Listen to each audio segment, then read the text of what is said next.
Ladies and gentlemen, buckle up and get ready to hear about the latest drama that happened on the racetrack. It's not just any day in Formula 1, it's the day when Fernando Alonso reached his 100th podium in the Saudi Arabian Grand Prix. Except, he didn't. And then he did again.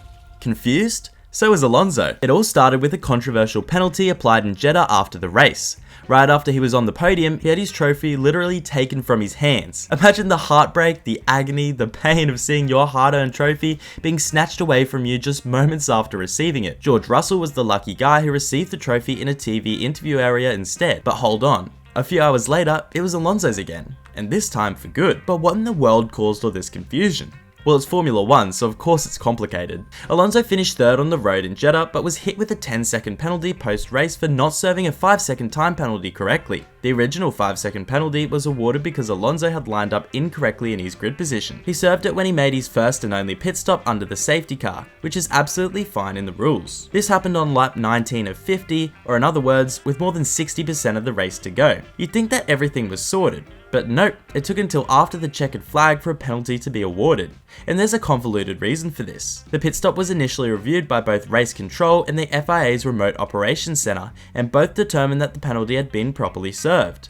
Essentially, they then changed their minds right at the end of the Grand Prix. On the last lap of the race, the remote operations center reported to race control that they considered the penalty had not properly been served after all. Race control passed this on to the stewards, who investigated the matter and determined that Aston Martin had started working on Alonso's car before the 5-second penalty had been fully served because the rear jack was touching the car, although the car hadn't been lifted up. The logic for this penalty was that it had previously been agreed in sporting advisory committee meetings with the teams that no part of the car could be touched while a penalty was being served, as this would constitute working on the car. Aston Martin initially challenged the decision post-race by petitioning for a right of review, and the relevant hearings took place in quick succession, much quicker than the FIA could actually get the paperwork out to tell us all what was going on. The team successfully agreed that the stewards were wrong to believe that there was an emphatic agreement in place that a jack touching the car should be considered working on it. As evidence, Aston Martin presented minutes of the latest sporting advisory committee meeting and video evidence of 7 different instances where cars were touched by the jack